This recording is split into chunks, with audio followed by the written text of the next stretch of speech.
வரைவு வாக்காளர் பட்டியல் தங்களின் பெயர் விடப்பட்டிருந்தால் மக்கள் பதற்றப்பட வேண்டாம் என்று இபிஎஸ் அறிவுறுத்தல் வழங்கியிருக்கிறார்.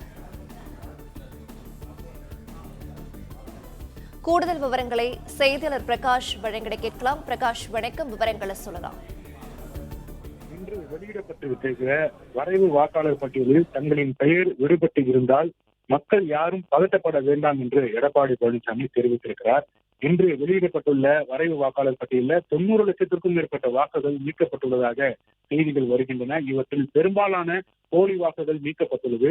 அஇஅதிமுக ஆரம்பம் முதலே எதற்கு இந்த எஸ்ஐஆர் தேவை என்று கூறிய காரணத்தை மெய்ப்பிக்கும் வகையில் இன்று வெளியிடப்பட்டுள்ள வரைவு வாக்காளர் பட்டியல் உள்ளதாக எடப்பாடி பழனிசாமி தெரிவித்திருக்கிறார். இது குறித்து சமூக வலைதளமான எக்ஸ் வலைதளத்தில் பதிவிட்டிருக்கக்கூடிய எடப்பாடி பழனிசாமி, அன்பான வாக்காளர்களே, வரைவு வாக்காளர் பட்டியலில் தங்களின் பெயர் விடுபட்டு இருந்தால் பதட்டப்பட வேண்டாம்.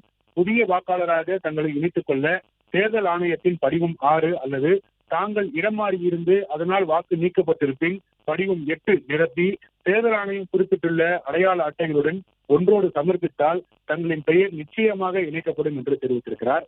இதற்கு உங்களுக்கு அஇஅதிமுகவுடைய டிஎல்ஏக்கள் பாக முகவர்கள் உறுதுணையாக இருப்பார்கள் என்றும் எடப்பாடி பழனிசாமி தெரிவித்திருக்கிறார். முதலமைச்சர் திரு மு.க. ஸ்டாலின், அவர் தலைமையிலான திமுகவும் பல்வேறு கட்டுக்கதைகளை அவிழ்த்துவிட்டு தங்கள் வாக்குகள் பறிபோனது போல சித்தரிக்க பார்ப்பார்கள். அவர்களின் சதிவலையில் யாரும் விழ வேண்டாம்.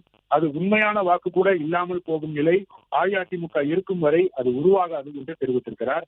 ஒவ்வொரு பூத் வாரியாக பழைய வாக்காளர் பட்டியலோடு வரைவு வாக்காளர் பட்டியலை ஒப்பிட்டு வரைவு பட்டியலில் உள்ள வாக்காளர்கள் சரியான காரணத்திற்காக, அதாவது இறப்பு, இடமாற்றம், இரட்டை வாக்கு ஆகிய காரணங்களாக நீக்கப்பட்டிருப்பதை உறுதி செய்ய வேண்டும்.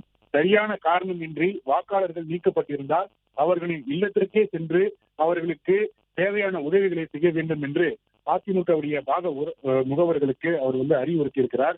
இந்த பணிகளை போர்க்கால அடிப்படையில் அதிமுக பாக முகவர்கள் மற்றும் அதிமுக மாவட்ட செயலாளர்கள் மேற்கொள்ள வேண்டும் என்றும் தெரிவித்திருக்கிறார்.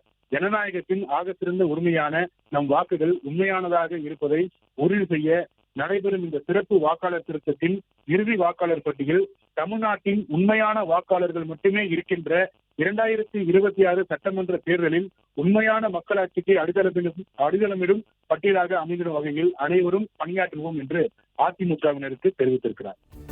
பிளே ஸ்டோர் மற்றும் ஆப் ஸ்டோரில் இருந்து பாலிமர் செயலியை QR கோடு மூலம் பதிவிறக்கம் செய்யுங்கள். செய்திகளை உடனுக்குடன் பெறுங்கள்.